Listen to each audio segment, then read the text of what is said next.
So in today's lesson, we are talking specifically about how you can be a better version of you.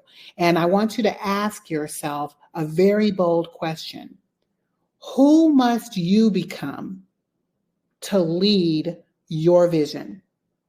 Who must you become? Because until you can answer that question or deal with that question, any and everything that you do from this point forward could be sabotaged by you because it's going to require something different of you.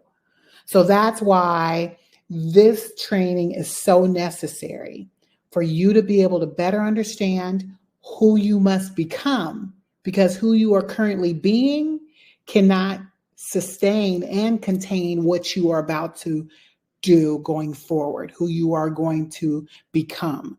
So that's why I stress this so importantly for you to hear me. And I want you to stay on to the very end of this presentation so you can see what it's going to require.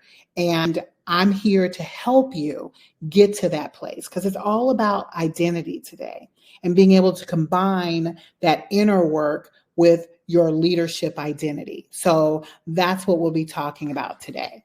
Now, as you heard me hint to, we are going to a place that is more than housing. We're talking about you becoming a leader of a movement that you are creating. So this work starts with you. So go ahead and just put in the chat that, this is only if you are ready to lead differently. If you're not ready to lead differently, then don't say anything. Yes, I hear you.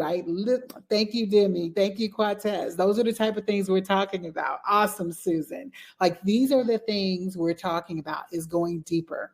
So now that I know I got the right people in the room, because at the end of the day, this is what it's going to require, is moving you to a space where you are being deeper and you're getting to a better place of being. Now, as we look at this slide here talking about your old you, see who you are and who you've been for as long as you can remember. You cannot be that person going into your new vision. See, many of you have participated in my 5-day challenge. In the 5-day challenge, we give you a full blueprint of where you're going.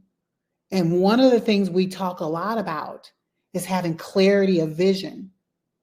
So what a disservice you would be doing yourself to go through that entire training and not deal with the old you, because you have to be different. You have to be better than the old you. And you have to move into that place where you are becoming different. So there are some things you're going to have to do that might be a little uncomfortable.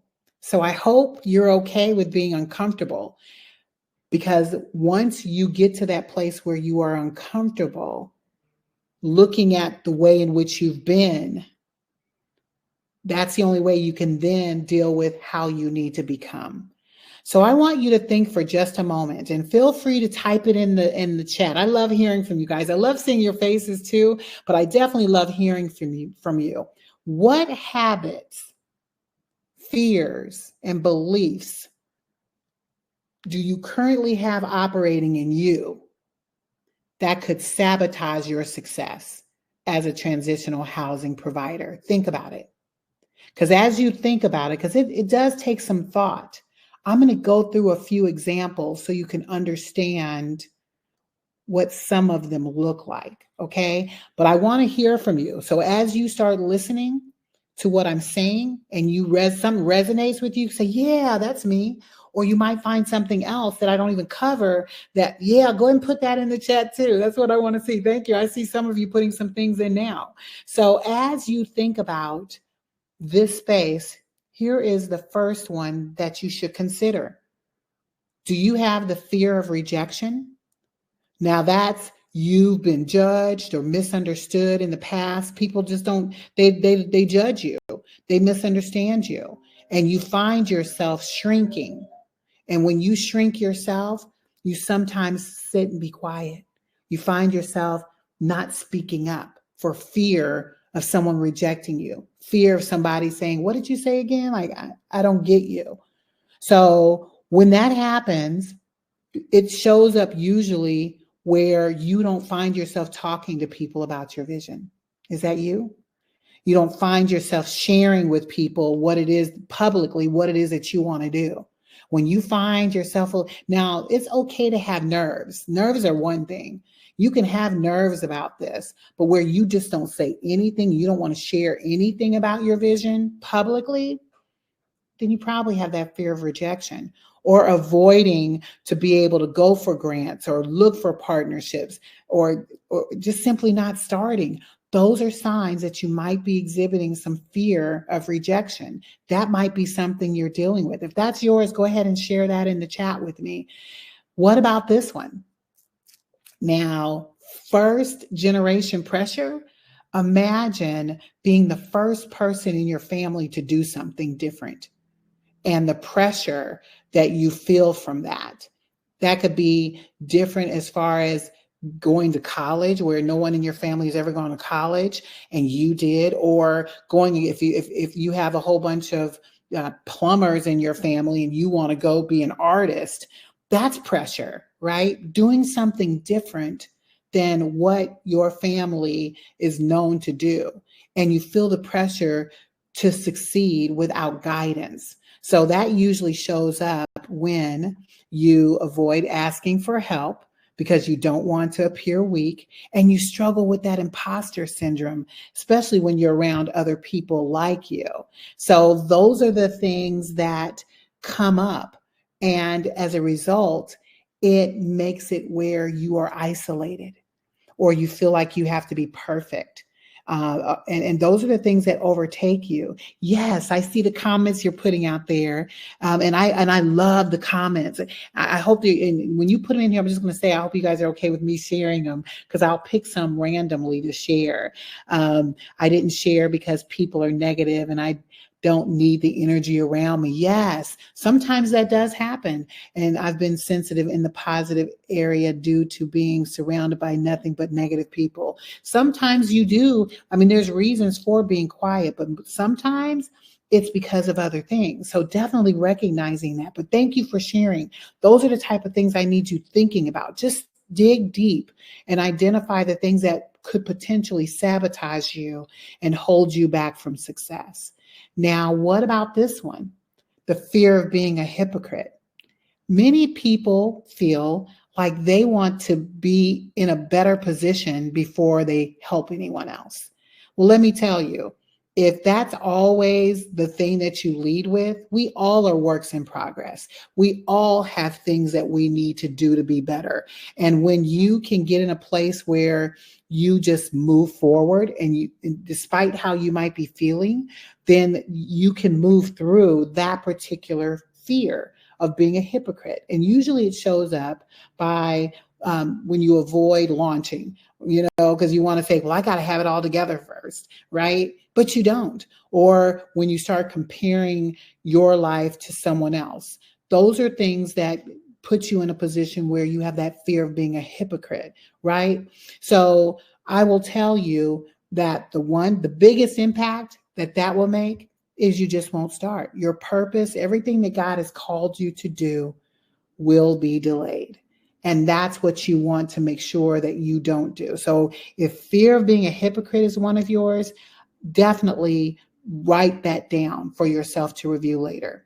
Now, I will say too, the fear of failure or public judgment, that feeling that you have of not being able to succeed at something, that can overtake you. And it usually causes you to constantly be in planning mode, like all the time.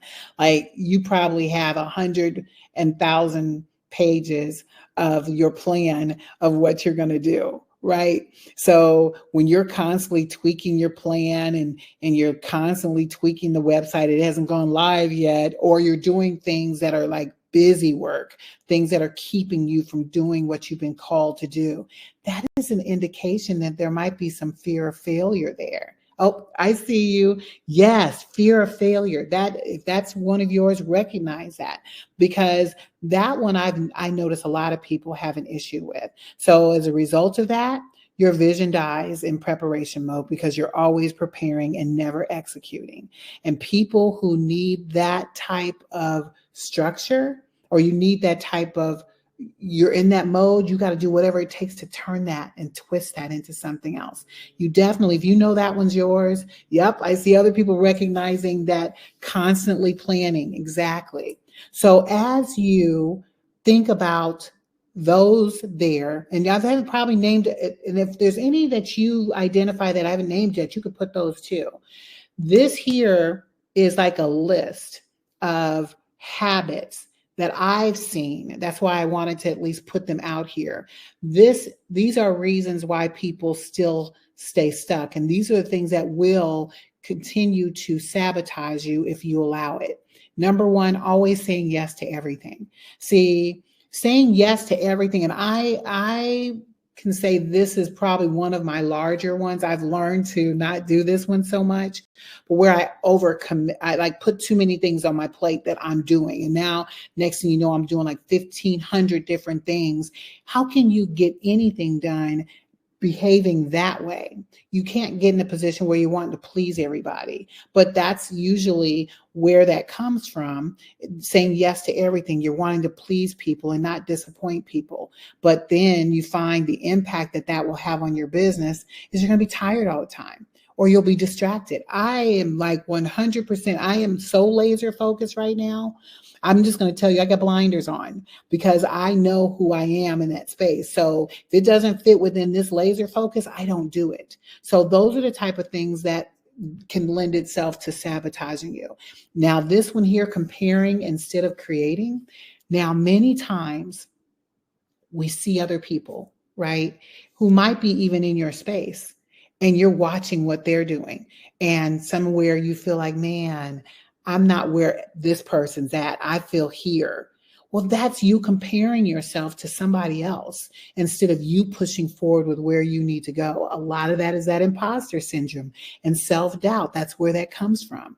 And then as you look at even overworking as a form of avoidance and isolation as a safety mechanism, these are habits that you need to control and put like identify, because if you don't know that you're being that way, how can you overcome it? So we've named several different examples of habits and fears that you have. I'm wanting you to just take a moment and reflect on that. If you've not gotten the flyer yet, I'm going to put it out here. I think it's out there now. If you don't see it yet, it is the file that's called Who Must I Become to Lead worksheet. Look at that worksheet. That worksheet is going to walk you through how to identify these things and to put a plan in place to correct it. So please pick that up from here. If you can grab it, just click on the files and grab that and keep that. Print that out, because I want you following that as you move through this space in identifying ways in which you are sabotaging yourself. Okay.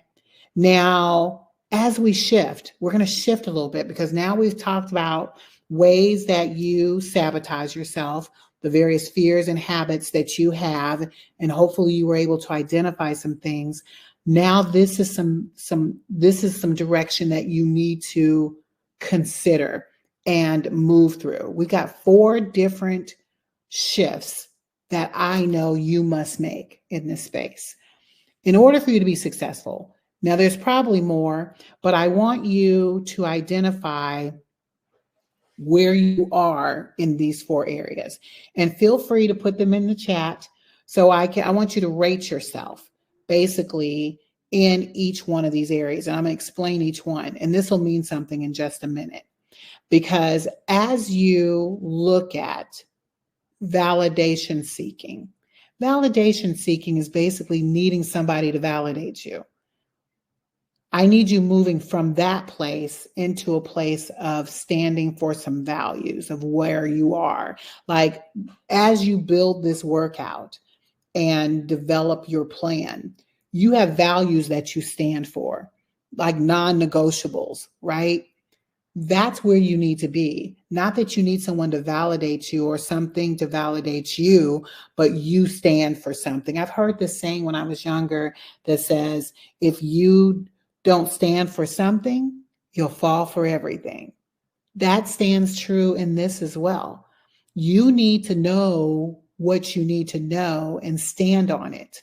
Otherwise, you're going to be tossed to and fro, seeking validation from other people when you are the one, you and your relationship with God is what validates you and brings value to what it is that you're doing. And that's what you stand on.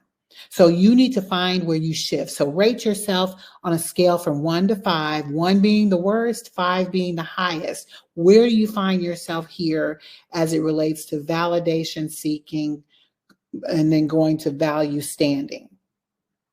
And I'll tell you, in that area for me, I am at a 4. I think I'm a 5, but there's always room for improvement. I really don't ever believe I've arrived. So that's just how I rate. But how would you rate yourself as it relates to that? Because I don't seek validation from anyone other than I want God validating me, and He gives me those standards that I follow and the values that I hold true in what I'm creating. So rate yourself there. Okay, good. I see people rating themselves. So secondly, let's talk about control versus going to trust. This is a shift that must happen, right? So having to control everything compared to trusting God in the process. So I'm going to tell you, how do you rate yourself? I already know this is one of my areas that I'm really working on, but God is like bringing me up. I'm probably right in the middle at a 3. I see, yes, I see some other people. Very good. I see some 4s. I see some 2s. Good. Yes. So as you think about where you are with controlling everything. Now, once again, if you grew up like I did, that's one of my areas I'm working on, having to control everything. And every mark of where I'm going, I need to understand all of it. But that's embedded in that fear that was the fear of failure for me. So going then to a place of where I fully 100% trust. And I'm still a work in progress now. I think I'm maybe more of a 4, 3, 4, 3.5. But where are you at? Where are you at as it relates to shifting there? Then let's look at number 3, comparison to calling.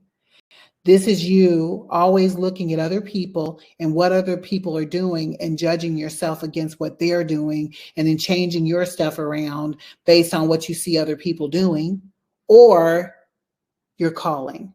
What you know 100% is your calling. It's yours and nobody else's. This is where God has you, and this is where you're going to rock.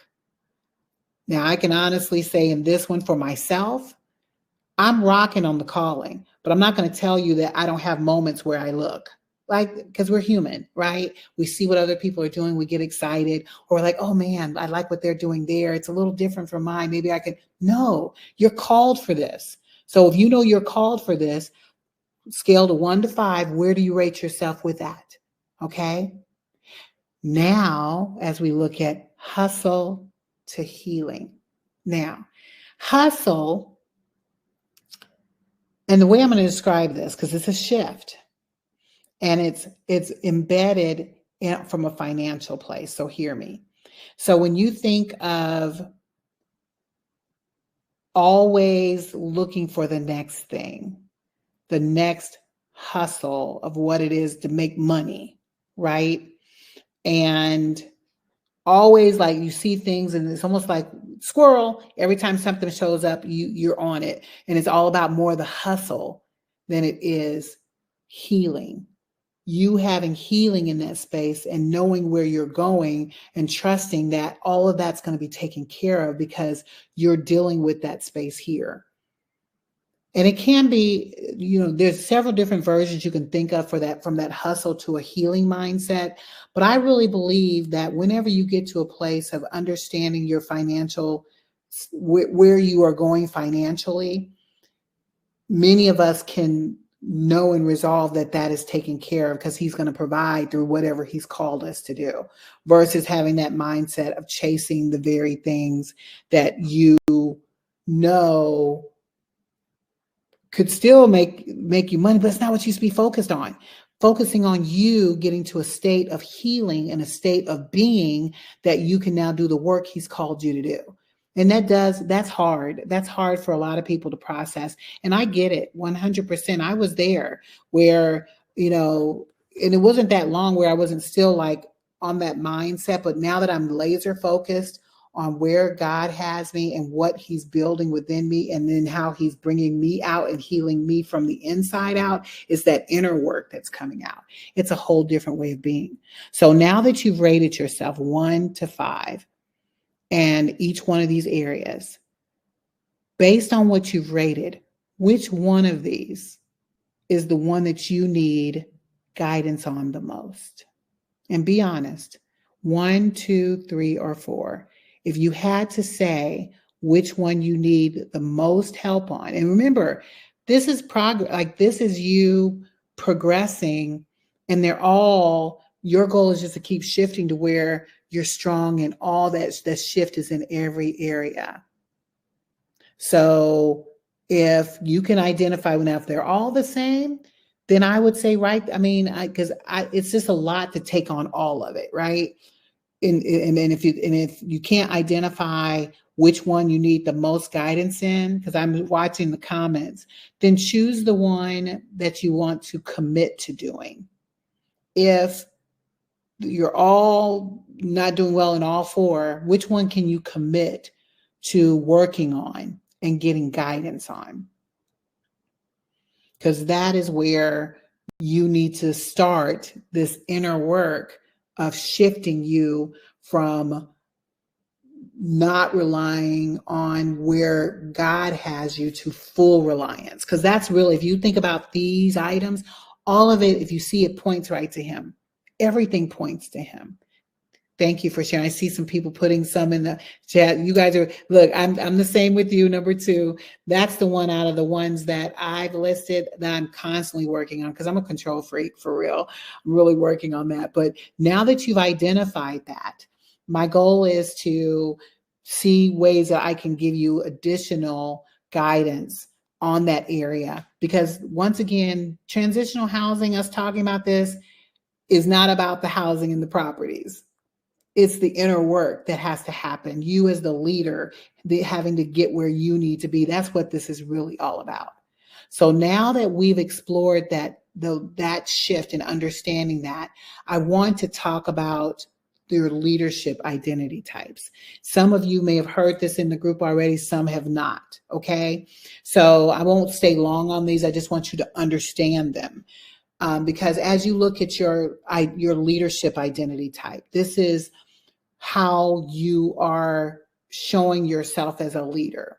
You can either be a visionary, where you just have a big picture of where you're going and where you see this growing to, or you're that builder. You're that one that's hands-on. You're the one like operating it. You're doing all of the tasks associated with getting it done.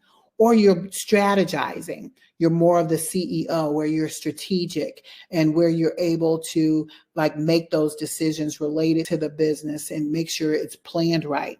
Or you're that fire starter. You're the one that has that energy. You're the one that's you're the rah-rah. You get things going. That's you. So of those 4 identity types, I want you to share, first of all, of those, which one is your primary one right now? Like, which one best describes you today? Let's get that in first. Some of you have heard this before. If you can identify based on where you are today as a leader, where would you find yourself in which one of these areas? Now, I can just tell you, and I'll just say too, you will have all of these at some point in your business, but where you are today is different than where you'll be, in a few months from now, or where you started. But which one of these resonates with you most right now? I can say I mean I see all of these operating with me right now. I'm more in the visionary because I see the vision of where I'm going, but I'm also doing some building right now. But then as I look at you guys, I am the fire starter with you. And that's where, if I had to say today, right now, I'm that fire starter, but you could sort of see each one play out. So, yep, I see some people saying the builder and the fire starter. Yep, some visionaries. Very good. Okay. So, yes, yes. Okay. So now that you're here and you're at this place where you understand what best describes you today, you now need to think about how you could take those and move them into a space of how you can take your vision, what it is that you have, what you're building, and how your mission, and then move it forward. So let me just say this. As you start identifying your leadership type, there's some things that you must do in order to sustain where you're at. And with these leadership styles, that one you identified is the one that's going to be able to carry you through when things are bad. So that's what you need to think about, is if there is a leadership style that is more in tune with handling things when they're in chaos, that's the one that you really need to dig deep in and understand how you bring that forward, because there's going to come a time when things are going to be happening in your world, in this space, and something has to keep you grounded. So of those leadership styles, which one is the one that needs to show up for you so that you can protect what you're building? Because someone's going to challenge it. And when you know it's going to be challenged, that leader needs to show up. And that's why it's so important for you to understand your leadership style, the identity, the one that you resonate with the most of the time. And I'm truly a visionary, but I also know how to come in and motivate the teams and move us forward. So as I think about that particular question, whenever I do get to a point where things are sort of chaotic, that's when I'll fall on my CEO mode. Like, I'm extremely strategic. And when things come against what I'm building, my CEO comes in. So everyone's is different. So I think you just need to identify what you resonate with most of the time, but which one is the one that's going to help you when things get difficult, because that's the one you're going to go to when it happens, because it is going to happen. It's not an if, it's a when. And you want to be prepared for when challenges do come against you. How are you going to do that? And how are you going to push through that? Now, as you think through the way in which you are being as a leader, there are 5 non-negotiable traits that you've got to have. And the reason why I say, like, without these things, you will not be as successful as you could be. And I would encourage you to write these down. I don't know if they're on that worksheet or not, to be honest with you, but these are non-negotiable traits that I want you to measure yourself against, just like we did with the other exercise, and then identify which one you're going to work on, that you're going to start working on. Because when you look at your conviction, and you have to have some type of conviction for this space, the conviction of what you want to build. This is not going to be convenient all the time. So being able to be convicted in what it is that you're called to do, and you stand on that. This is a work that is going to be uncomfortable for you. So I want you to know how to show that conviction. And then also having clarity whenever especially as it relates to your vision. You don't want to be all over the place. You want to have some clarity around what it is that you're doing. And those of you who participated in the challenge, we clearly identified and became laser focused on the things that we needed to move through. So that's the type of clarity that's going to help you move through things and not be in a space where you're all over the place. You don't know what you're doing. You got a strategy. You have things that you're building. And then understanding how to create what you need to create,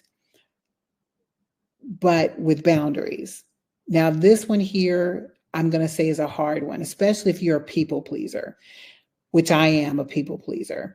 And and I'm very compassionate, and I love being able to help those who want help. But you got to have some boundaries to that. And sometimes that can be hard to do. So making sure that you establish boundaries, it's almost like that tough love, especially when you're creating programming for people you want to help. You can be compassionate, but you're not a pushover. You're not somebody to be taken advantage of. So making sure that you can do that well and make sure you set those boundaries up, because when you don't do that, yeah, it's going to sabotage where you're going. And then having courage in the unknown. So, and this one here, so you ever heard where most people don't do things because they don't know? There's like the unknown. They're afraid of the unknown. So if you find yourself in a place where you are afraid, feel the fear and do it anyway. And that's Art Williams. I believe that's Art Williams who said that. A.L. Williams. No, that was not A.L. Williams. I'm going to get his name. It's not A.L. Williams. Feel the fear and do it anyway. Is that Napoleon Hill? I think that's Napoleon Hill. But when you feel the fear, whatever it is, and do it anyway, the fear of the unknown, that is a fear for real.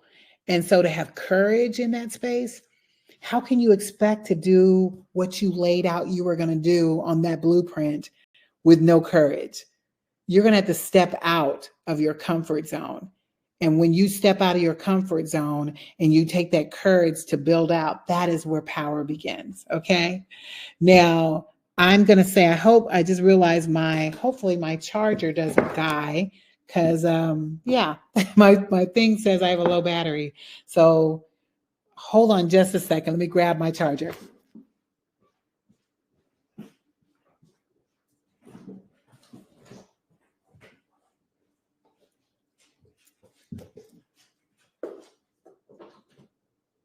That's the one thing you don't want to do, is run out of power in the middle of your presentation.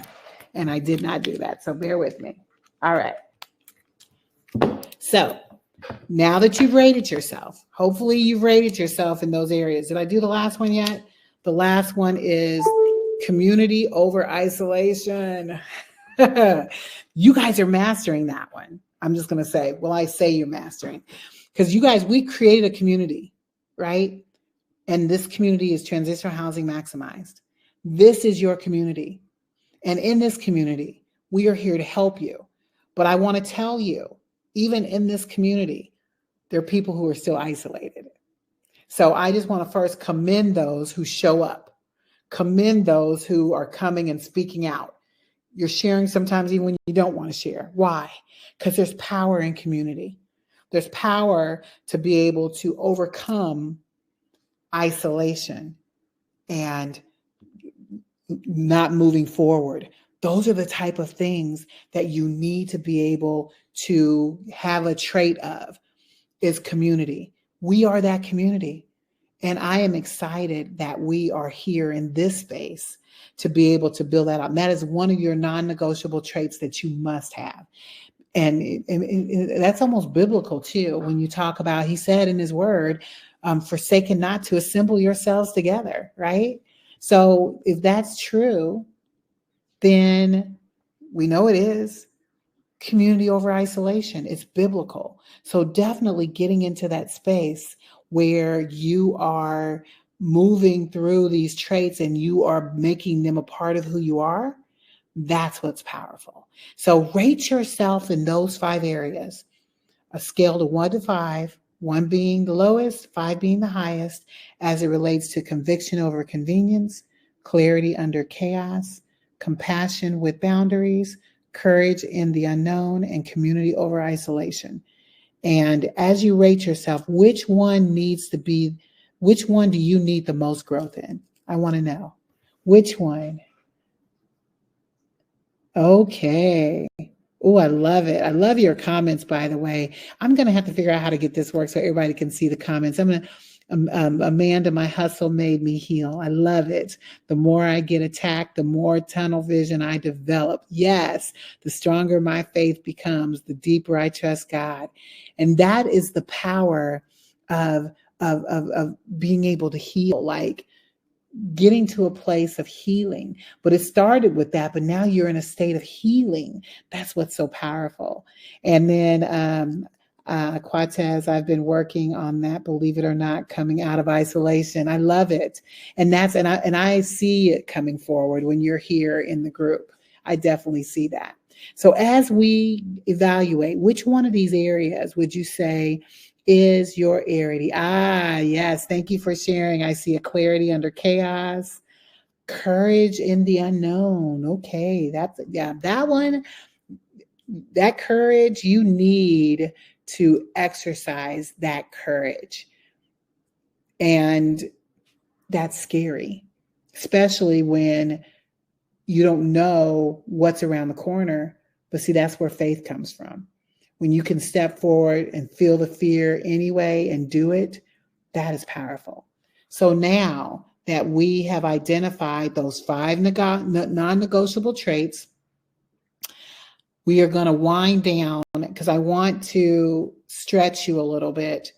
And I want you to understand, for you to get to this place of counting the cost. Because as I said, you're becoming a different being. You're becoming a different leader. Now that you have vision, you have your clarity around where you're going, you know who you're going to serve. Your blueprint is laid out for those of you who have participated. And now you need to count that cost. See, you can choose to stay exactly where you are and be the old you. But what will that cost you for staying the same? So you're the only one who can evaluate that. You're the only one who can look at that situation and say, I need to be different because this is the cost. Is it your family? Is the cost being stagnant? Is it not fulfilling what God's called you to do? Not fulfilling your purpose? Like, those things have to mean something to you at the end of the day. And only you can evaluate where you are in that. So I want to encourage you to count the cost of leadership. And it is going to require you to be a different person. So know that there will be resistance. There will be opposition that you will be faced with this. But when you get through it, it is going to be amazing. And it's a continual thing that you go through. As you guys know, I've been in business for a very long time, and I've had to be different several times. I didn't just poof and it happened and I was done. I have evolved, literally it's like stepping stones. And each step I get higher, and God shows me more, and I get more. And to stay where I don't want to stay where I was at. This is not an option now. It's not an option now. You have to get to the point where it's not an option to stop. Okay. So that's where I would love to see you all get to. So as we look at becoming the vessel and not the hero, and this here, because especially for those of us who want to give so hard to other people, and we're very compassionate, many times we find ourselves thinking we can save the world. But guess what? You can't. You can't save the world. You are not the savior. You're simply a person that is providing an opportunity for somebody else to change. It's an opportunity. So once you see that you are not someone's savior, you just simply provide an opportunity for them to get what they need, you will then, and you let that go, you will then see people transform in front of you. They don't, and people who would look to you don't need you to be perfect, right? They don't need even what you lay out to be all perfect. They just need an opportunity. That's what you'll be doing. You'll be helping somebody get to that place. The perfect story I think about as I think about this, and I've got several examples, but this one resonates with me so much as I think about that I'm nobody's savior. I just simply provide a place. You guys know I ran a homeless shelter for 2 years. And one of the guys who was in our shelter, amazing young man. I might share the interview. I don't think it's, I might share the interview once so people can get an opportunity to meet him. And he made the decision. We provided the opportunity in the shelter for him to come get the help that he needed. Now, we didn't preach at him. We weren't talking about like what you need to, none of that stuff. We were just simply providing an opportunity for him to be better. And it had to be on his terms. And guess what? He chose that he wanted to no longer use. He wanted to get into recovery. He wanted more for himself. He had been on the streets for 10 plus years and chose to do something different. We just provided the opportunity for him. And through that, not only did I watch him get in recovery, get a good job, because we helped facilitate him. I mean, not just a job, a good job, like being a leader with lived experience, and helped him get on the right track with his housing to where he then had a property that he was helping people just like himself do. You can't like that right there. Wasn't trying to be a savior. I was simply trying to provide a place for him to transform. And that's what we did. So once you understand that we're not here to fix people, we're just simply doing what we've been called to do. As it says here, to be faithful in your assignment, know your assignment, and that's what you do. Jesus Christ had his assignment. He is the savior. And then God lets us know ours, and that's the assignment that we do.